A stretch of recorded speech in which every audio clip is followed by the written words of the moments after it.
Hello dear students, welcome back to my channel Mathemagic. और आज एक हम बहुत इंटरेस्टिंग टॉपिक करने जा रहे हैं जिसका नाम है यूक्लिड्स ज्योमेट्री। अब ज्योमेट्री क्या होता है? ज्योमेट्री वर्ड जो है वो दो वर्ड से बना हुआ है, जियो एंड मेट्री। ये ग्रीक वर्ड से ओरिजिनेट हुआ है। जियो ग्रीक वर्ड था जिसका मीनिंग होता है अर्थ, और मेट्री मीन्स मेजरमेंट। तो आप कह सकते हो कि जियोमेट्री कब ओरिजिनेट हुआ, ये वर्ड कब ओरिजिनेट हुआ कि जब शायद मेजर लैंड करते होंगे, है ना, तब उससे ये वर्ड आ गया जियोमेट्री। क्योंकि आप देखोगे कि इसमें हम मेजरमेंट, कंस्ट्रक्शन, बहुत कुछ इन्वॉल्व होता है। जियोमेट्री जो सब्जेक्ट है उसमें ये सब चीजें ही होती है ना। अब पहले के टाइम में ना जैसे ऑल्टर यूज होते थे। ऑल्टर क्या होते हैं कि उसमें एक रेस्ड वो टेबल टाइप होती है जिसमें रिलीजियस रिचुअल्स या वर्शिप वगैरह के लिए वो यूज होता है, ठीक है।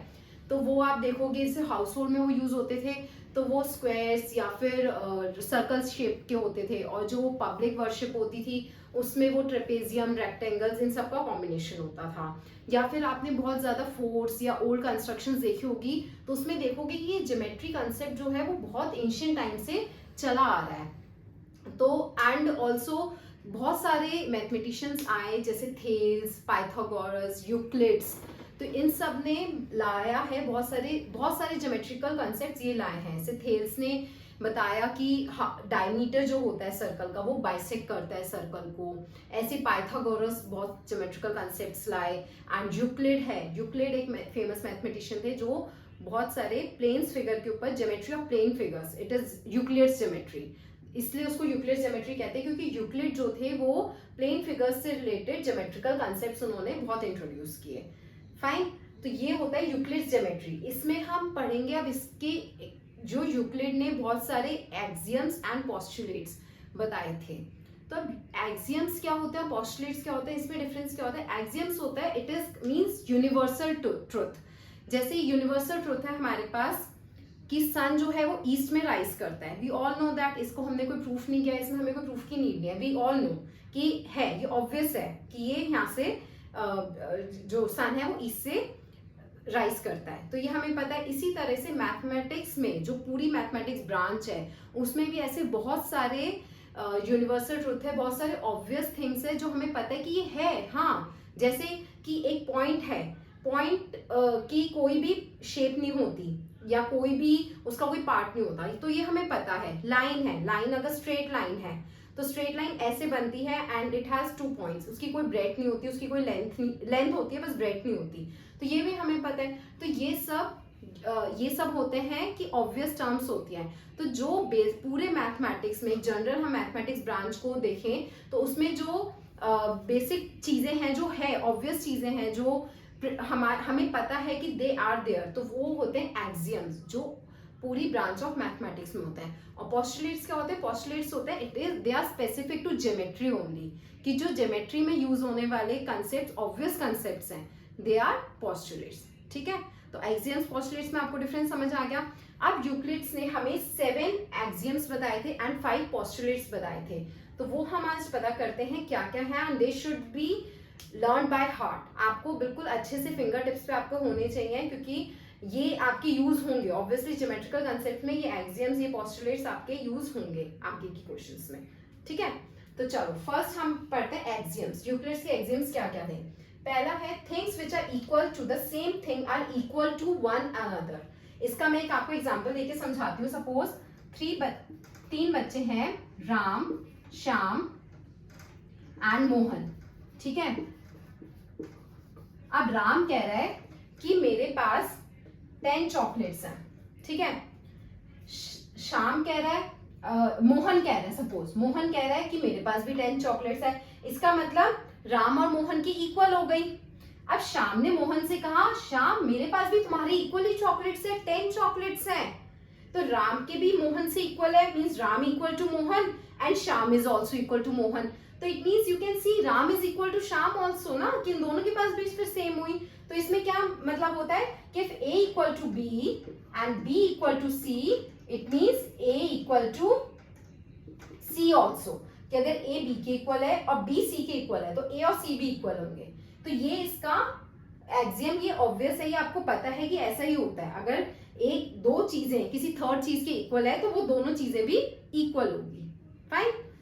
नेक्स्ट हमारा एक्सियम है if equals are added to equals the wholes are equal. इसका मीनिंग क्या है, सपोज अब मैं ये दो बच्चे ले लेती हूँ, राम एंड श्याम, ठीक है, इनके पास 10 चॉकलेट्स हैं, ठीक है, इनके पास ऑलरेडी 10 चॉकलेट्स हैं और इनकी मदर आई, उन्होंने उनको दोनों को 5 चॉकलेट्स और दे दी, 5 चॉकलेट्स और दे दी, तो अब दोनों के पास कितनी हो गई 15, दे are equal, right.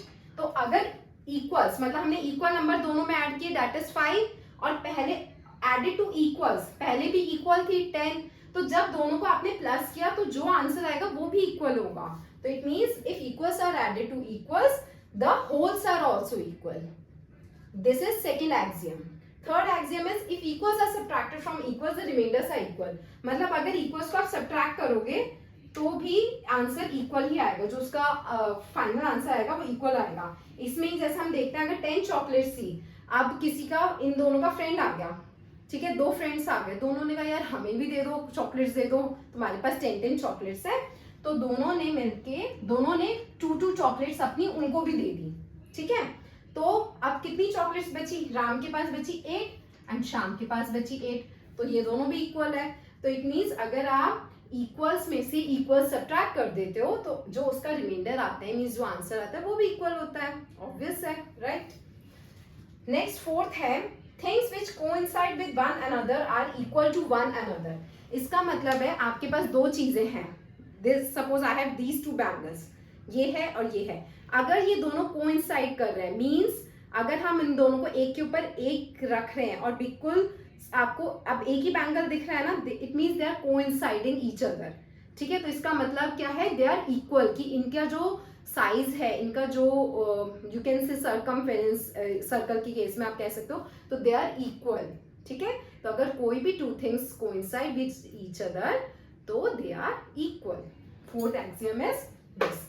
Now fifth, the whole is greater than part. This is also very obvious कि सपोज आपके पास पूरा पिज्जा है, होल पिज्जा है जिसमें 6 या 8 पीसेज है, आप उसका एक पार्ट ले लेते हो, ठीक है, आपने 1 पार्ट या 2 पार्ट ले लिया, तो कौन क्या बड़ा होगा, obviously whole pizza is greater than that part ना, आपने तो उसमें से थोड़ा सा पार्ट लिया है तो वो स्मॉलर होगा पूरे से, तो this is obvious. Then also तो ये भी एक एक्सियम है जो बेसिक पूरे सब मैथमेटिक्स के पूरी ब्रांच के जितने भी टॉपिक्स है सब पे अप्लाई करता है, the whole is greater than the part. Sixth है things which are double of the same thing are equal to one another. अब इसी एग्जाम्पल में समझते हैं कि अगर कोई चीज है, सपोज कोई सेम थिंग है, सपोज इनके पास 10 चॉकलेट्स ही थी और इसको डबल कर दो आप, डबल मीन्स दोनों को 2 से मल्टीप्लाई कर दो, उनको डबल चॉकलेट्स मिल गई, उन्होंने कहीं से मतलब उन्होंने और चॉकलेट्स ली, अब उनके पास डबल है, दोनों कह रहे हैं हमारे पास 10 थी और आज मेरे पास डबल है, तो दोनों के पास कितनी हो गई 20 एंड 20, तो अभी भी इक्वल है। तो it means things which are double of the same thing are equal to one another, तब भी सेम रहेगी। एंड सेवेंथ एक्सियम है things which are halves of the same thing. Same example में आप देखो अगर 10 है, अब वो कह रहे हैं हमने खा लिया और मेरे पास हाफ बची, दोनों यही कह रहे हैं राम एंड श्याम, तो दोनों के पास हाफ बची, तो हाफ ऑफ 10 क्या होता है 5 एंड 5 हियर आल्सो, तो दोनों के पास कितनी चॉकलेट्स बची 5, तो दे आर इक्वल आल्सो। तो things which are half of the same thing are equal to one another, this is also one of the axiom of Euclid, ठीक है। तो ये बहुत सिंपल है, इजी है वैसे तो, बट आपको पता होनी चाहिए क्या क्या एक्सियम्स होते हैं, कौन से एक्सियम्स हैं, तो बिकॉज क्वेश्चन में किसी भी तरह से क्वेश्चन आ सकता है। तो अब नेक्स्ट हम करते हैं what are the 5 postulates of Euclid. Fine, now students let's learn what are Euclid's postulates, ठीक है। पोस्टुलेट्स मैंने आपको बताया जो सिर्फ स्पेसिफिक ज्योमेट्री में यूज होते हैं, universal truth which are specific to geometry, ठीक है। तो अब इसमें फर्स्ट है a straight line may be drawn from any one point to any point, this is very obvious. Suppose एक पॉइंट है आपके पास ए, अब ये जो पॉइंट है वो किसी भी पॉइंट, चाहे वो पॉइंट यहाँ हो, चाहे वहां हो, यहाँ हो, चाहे मैं बोर्ड की किसी भी कॉर्नर में बना दूं, सपोज मैं यहाँ बना दूं, तो भी आप एक स्ट्रेट लाइन इस पॉइंट से आप बना सकते हो ज्वाइनिंग दैट पॉइंट। जैसे आप यहाँ भी बना सकते हो स्ट्रेट लाइन, इसको यहाँ भी, इसको यहाँ से ए पॉइंट से आप यहाँ तक भी ड्रॉ कर सकते हो स्ट्रेट लाइन, ठीक है। तो यही है, जैसे सपोज यहाँ पॉइंट है और आपको आपकी फ्रेंड का घर कहीं बहुत दूर है, वहां पे एक पॉइंट आपने लिया, तो आप उसको भी उसको ज्वाइन करते हो एक स्ट्रेट लाइन बना सकते हो, ठीक है। तो straight line may be drawn from any one point to any point. Next है terminated line can be produce indefinitely. Terminated line कौन सी होती है, जैसे सपोज ए भी एक लाइन है, ये इतना ही है इसका जो लेंथ है वो इतनी है, but you can produce it indefinitely, कितनी भी आप आगे ले जा सकते हो, यहाँ से भी और यहाँ से भी, कितनी भी आगे। तो this is also one of the postulate of Euclid. Next है a circle can be drawn with any centre and radius. कोई भी सर्कल है, उसका कहीं भी आप सेंटर ले लो, मेरा मन कर रहा है मैं यहाँ लूँ, मेरा मन कर रहा है मैं यहाँ लूँ, कोई भी सेंटर मैं ले सकती हूँ, और फिर कितना भी आप रेडियस लो, चाहे आप इतना लो रेडियस, चाहे आप इतना लो रेडियस, कितना भी लेके रेडियस, आप एक सर्कल इजीली ऐसे ड्रॉ कर सकते हो। जैसे मैं आप छोटा, इधर स्पेस कम है तो मैंने छोटा सा रेडियस लेके मैंने इसको ऐसे सर्कल ड्रॉ कर दिया। मैं कितना भी रेडियस लेके कितना भी बड़ा या कितना भी छोटा सर्कल आई कैन ड्रॉ, ठीक है। तो this is third postulate of Euclid. Next है all right angles are equal to one another.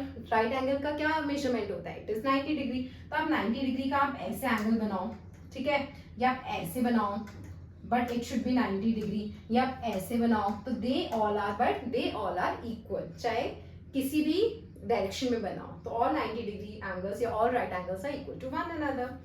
Next है, लास्ट है, if a straight line following on two straight lines makes the interior angles on the same side of it taken together less than two right angles। इसका meaning ये है, जैसे suppose to straight lines मेरे पास ऐसे हैं, they need not be parallel, ठीक है, ऐसे स्ट्रेट लाइंस हैं।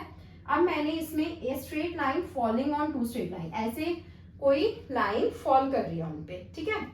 तो इसमें जो है makes the interior angles on the same side of it taken together less than two right angles। two right angles means 180 degree. अब आप इधर का अगर देखोगे, ये दोनों का सम जब आप करोगे, इट मींस जब सम करोगे it should be less than 180 degree. अगर आप उधर करोगे तो आप देखोगे दोनों ही ऑब्ट्यूज एंगल्स बन रहे हैं उस साइड पे, तो उस साइड पे तो उनका सम ऑब्वियसली 180 डिग्री से मोर देन 180 डिग्री आएगा। बट इस साइड आप लोगे जहां पे उनका सम लेस देन 180 डिग्री आएगा, तो वो अगर साइड पे आप लेते हो, देन टू स्ट्रेट लाइंस, ये वाली जो दो स्ट्रेट लाइंस है, इफ प्रोड्यूस इनडेफिनेटली, आप इनको आगे प्रोड्यूस कर दो इस टाइप से, तो दे विल इंटरसेक्ट मीट, या they will meet on that side on which sum of angles is less than two right angles. तो वो कहाँ पे, वो पॉइंट पे मीट करेगी, कहीं ना कहीं किसी पॉइंट पे मीट करेगी जहां पे आपका सम जो था लेस देन 180 डिग्री था। तो it means these two lines will meet somewhere. अगर इन दोनों का सम 180 डिग्री से कम है, तो उस साइड पे अगर आप दोनों इन लाइंस को प्रोड्यूस करोगे, आगे तक ले जाओगे, तो they will meet on same one point, ठीक है। This is postulate number 5। क्योंकि आप देखो लेस देन 180 डिग्री ही आएगा, क्योंकि आपने इधर से कम कर दिया। एंड यू हैव रेड कि लाइंस एंड एंगल्स चैप्टर में आपको पता है कि जब भी टू स्ट्रेट लाइंस होते हैं, टू पैरेलल लाइंस होते हैं एंड ट्रांसवर्सल कट, तो same side of interior angles जो होते हैं उनका सम 180 डिग्री होता है एग्जैक्ट। तो अगर ये मैंने कम कर दिया तो obviously it will be less than 180 degree, the sum will be less than 180 degree. So तो बच्चों ये हमारे पास 5 पोस्टुलेट से 7 हमने एक्सियम्स करे, इनके ऊपर ही कुछ और हमारे पास रिजल्ट आ जाते हैं। जैसे कि अगर कोई पॉइंट है, आप पॉइंट से कितनी भी लाइंस निकाल सकते हो, है ना, या 2 पॉइंट्स है, उसमें they can only 1 line can be drawn from 1 point two another, fine. तो इस टाइप के आप कुछ ऑब्जर्वेशंस और निकाल लेते हो। अब नेक्स्ट आपका आएगा थ्योरम। मैं उसमें आपको 3 थ्योरम्स बताऊंगी। वो थ्योरम क्या होती है, थ्योरम होती है, अब आप आगे बड़ी हायर क्लासेस में जाओगे ना, तो आपको बहुत सारी थ्योरम्स आएंगी। थ्योरम्स मीन्स होता है कि जो आपके पास ऑलरेडी एग्जिस्टिंग यूनिवर्सल ट्रूथ, या फिर जो आपके पास इस टाइप के एक्सियम्स या पोस्टुलेट्स हैं, उनके बेसिस पे ही आपको कुछ प्रूफ करना है।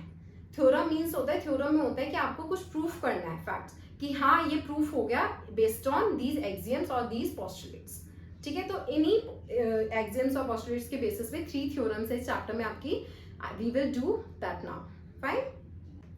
So students, now let's have a look on these 3 theorems based on those axioms and postulates which you have already done.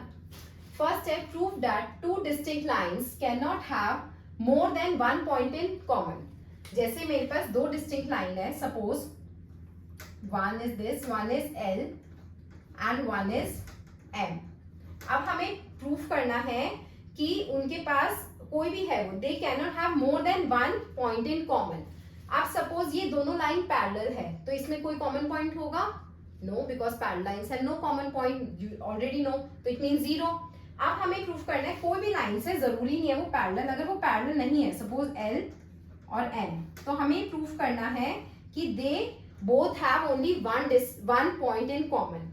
ठीक है, अब हम सपोज एज्यूम कर लेते हैं कि 2 पॉइंट्स कॉमन है, थ्योरम को प्रूफ करना है हमें, तो हमने एज्यूम उल्टा किया। Let's assume they have 2 points जैसे P and Q, 2 points P and Q in common। तो P and Q कॉमन है, इसका मतलब क्या हुआ है? सपोज ये P है और ये Q है, तो इसका मतलब ये दोनों में कॉमन है अगर, तो इट मीन्स क्या है? L and M both should pass through P and Q, right?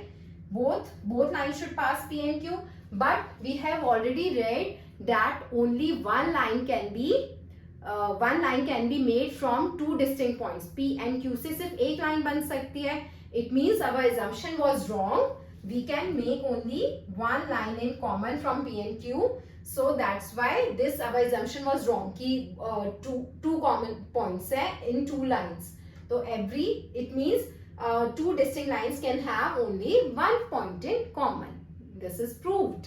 ठीक है, नेक्स्ट है prove that the lines which are parallel to given line are parallel. इसका मतलब है सपोज 3 लाइंस है हमारे पास L, M एंड N। अब ये हमें सपोज गिवन है L is parallel to N and L is parallel to M। ये हमें पहले गिवन लिखना है, क्या है गिवन, फिर टू प्रूव क्या करना है हमें, आपको स्टेप्स ऐसे लिखने ही होंगे। गिवन टू प्रूव करना है L इज सॉरी मैंने यहाँ गलत लिख दिया, L is parallel to N and M is also parallel to N। L is parallel to N, M is also parallel to N। हमें प्रूफ करना है L is parallel to N। ठीक है, तो हम क्या करते थे, let suppose L is not parallel to M, L is not parallel to, हम उल्टा लेके चलते हैं सो दैट हम प्रूफ कर सके कि हमारा कोई कॉन्ट्रडिक्टरी पॉइंट आ जाएगा जिससे हमें प्रूफ हो जाएगा कि हमारा जो assumption था दैट वाज रॉन्ग। अब हमने इसमें एज्यूम कर दिया कि L जो है वो पैरेलल नहीं है M के, तो इसका मतलब क्या हुआ, L पैरेलल नहीं है तो L ऐसे बनी हुई है, M ऐसे बनी हुई है सपोज। ठीक है, और तो it means they will intersect at some point, एक पॉइंट पे मीट करेंगे, let it suppose to be P। तो अगर वो P पे करते हैं, P is a point outside line N जहां पे where L and M meets, जहां पे ये दोनों लाइंस मीट कर रही है, L and M meets, वहां पे ऐसे पॉइंट पे मीट कर रही है। तो अब ये आप देखो कि L M, इसका मतलब 2 लाइंस निकल रही है, 2 डिस्टिंक्ट लाइंस निकल रही है, one L and one M which are both parallel to N, but this is contradictory statement because कोई भी 2 लाइंस अगर वो एक पॉइंट पे जाके मिल रही है तो it can not be parallel to the third line. तो अगर, बट ये हमारे पास नहीं था, हमारे पास हमें गिवन था कि दे आर पैरेलल, तो it means we have our assumption is wrong और L is parallel to M, तो it means L is parallel to M। इसका मीनिंग ये हो गया कि अगर हमारा assumption wrong था क्योंकि हमारे पास एक कॉन्ट्रडिक्टरी स्टेटमेंट आ गया कि वो हमें यही फिर मिल नहीं रहा था कि L N के पैरेलल होगी या M N के पैरेलल होगी, बट दैट वाज गिवन, तो इसका मतलब हमारा assumption wrong था। ठीक है, थर्ड है if line AB AC AD AE are parallel to a line L। अब एक पॉइंट है A, ठीक है, एक पॉइंट है A और वो हमें गिवन है कि उससे लाइंस निकल रही है, suppose AB AC AD AE, AB AC AD। मैंने एक अभी हाइपोथेटिकल सिचुएशन ले रही हूँ जिससे हम आगे प्रूफ कर सके। ये 4 लाइंस है and they are parallel to line L। अब सारी की सारी L के पैरेलल है, एक L लाइन सपोज ऐसे ही है। अब कैन यू सी, अब हमें प्रूफ करना है show that points A B C D E are collinear. Collinear means होता है they lie on the same line. तो आपको ये देखो, अभी हमने उल्टा लेके चला कि लेट सपोज कि वो लाइन में नहीं है, A B A C A D A E इस तरह से है and they all are parallel to line L, but is it possible? No, because from one point only one line can be, from one point, ये हमारे पास एक axiom ही है कि from one point only one line can be produced which is parallel to another line.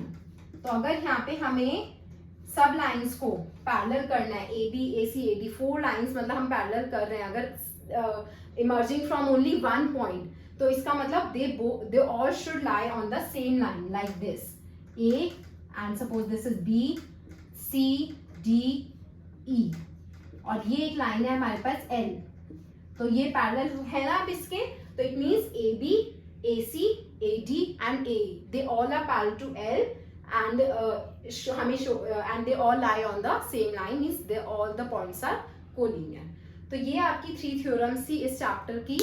इसके base पे आपको क्वेश्चंस किसी भी टाइप के ज़्यादा थ्योरेटिकल आ सकते हैं कि एक्सियम ये है तो इससे क्या आप डिराइव करते हो, या फिर कि यूक्लिड्स एक्सियम्स और पोस्टुलेट्स में डिफरेंस आ गया, या कोई मल्टीपल चॉइस क्वेश्चन आ गया इससे रिलेटेड. तो these all should be learn by heart, you should know it on your finger tips.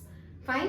तो ये इस चैप्टर में इतना ही है. आप इसके बेस पे क्वेश्चंस अपनी एनसीईआरटी बुक्स या R S Agarwal R T Sharma में देख सकते हो. तो अगर आपको मेरी ये वीडियो पसंद आई हो तो इस वीडियो को लाइक करना, शेयर करना और मेरे इस चैनल को सब्सक्राइब कर देना. Bye bye.